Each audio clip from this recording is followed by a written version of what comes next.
Assalamualaikum warahmatullahi wabarakatuh.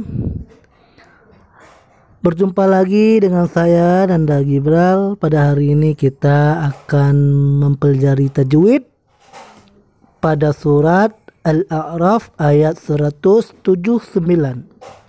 Sebelumnya alangkah baiknya kita mendengar pembacaan ayat ini.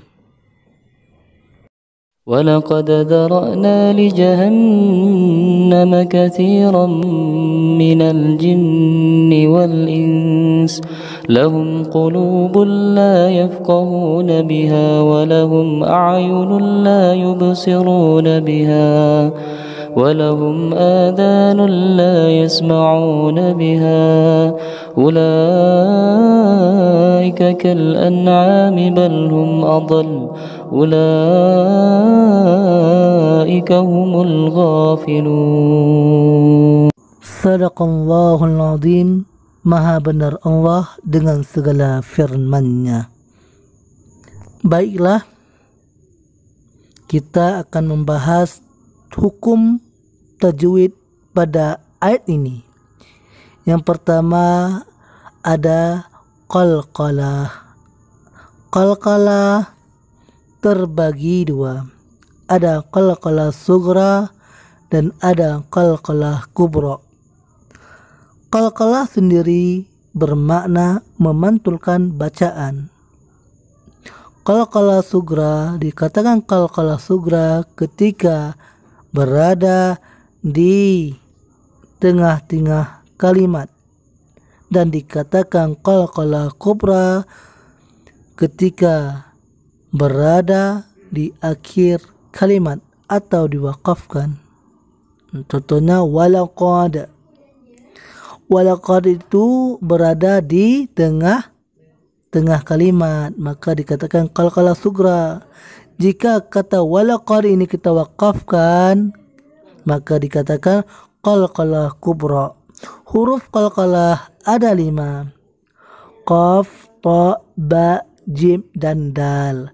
Nah, semuanya harus sukun, bukan tasdid, ya, harus sukun. Kemudian kata dara'na, hurufnya panjang sebanyak 2 harkat. Mengapa harus dipanjangkan? Karena dia adalah mad tabi'i atau mad asli. Apabila fathah bertemu dengan alif, maka dia mad tabi'i atau mad asli. Mad asli dan atau mad tabi'i ini terbagi tiga. Yang pertama, apabila fathah bertemu dengan alif. Yang kedua, apabila kasrah bertemu dengan ya sukun atau ya mati. Ketiga, ketika dhammah bertemu dengan waw sukun atau waw mati, maka bacaannya harus dipanjangkan 2 harkat atau 2 ketukan, karena ia disebut mad tabi'i atau mad asli. Kemudian kata li jahannama itu pada huruf nun yang bertasdid disebut wajibun gunnah atau gunnah syiddah, maka hukumnya harus didengungkan. Perlu kita ketahui bahwa wajibun gunnah itu ada pada 2 keadaan. Yang pertama pada nun bertasdid dan pada huruf mim yang bertasdid. Kemudian pada kata selanjutnya katsiran minal jin. Katsiran itu hukumnya idgham bi gunnah. Mengapa disebut idgham bi gunnah? Karena tanwin bertemu dengan mim. Perlu kita ketahui idgham bi gunnah terjadi pada 4 keadaan. Yang pertama, jika tanwin atau nun mati bertemu dengan mim. Yang kedua, ketika nun mati atau tanwin bertemu dengan huruf nun. Yang ketiga, ketika tanwin atau nun mati bertemu dengan ya. Yang keempat, ketika nun mati atau tanwin bertemu dengan huruf waw. Maka jika terjadi pada 4 keadaan ini, maka harus dibaca dengung.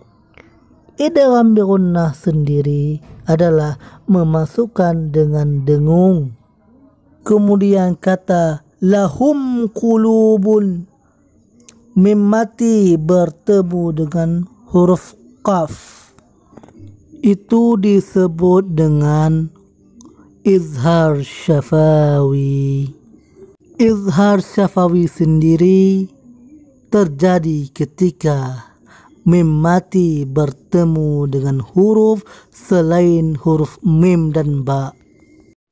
Sebab huruf selain mim dan ba disebut huruf izhar syafawi.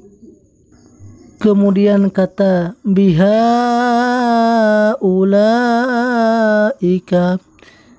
Kata biha itu harus dipanjangkan karena itu adalah mad jaiz munfasil. Dikatakan mad jaiz munfasil ketika ada huruf mad tabi'i bertemu dengan hamzah di lain kalimat.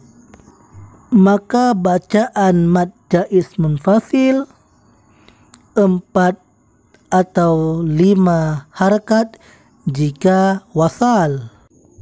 Jika diwakafkan pada kata biha, maka panjangnya 2 harakat. Kemudian pada kata ulaika itu adalah mad wajib muttasil. Dinamakan mad wajib muttasil karena huruf mad tabi'i bertemu dengan hamzah pada satu kalimat. Maka panjangnya 5 harakat atau 5 ketukan. Kemudian kata terakhir humul ghafilun. Ghafilun dinamakan mad arid disukun.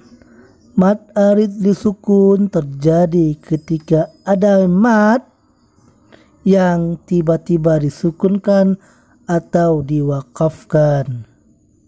Jika mad yang diwakafkan maka disebut dengan mad arid disukun. Mad arid disukun ini bisa terjadi pada akhir ayat atau pada pertengahan ayat namun diwakafkan. Panjang mad arid disukun 2 harakat atau 4 harakat atau 6 harakat. Baiklah, cukup sekian pembelajaran kita hari ini. Lebih dan kurang saya ucapkan terima kasih. Assalamualaikum warahmatullahi wabarakatuh.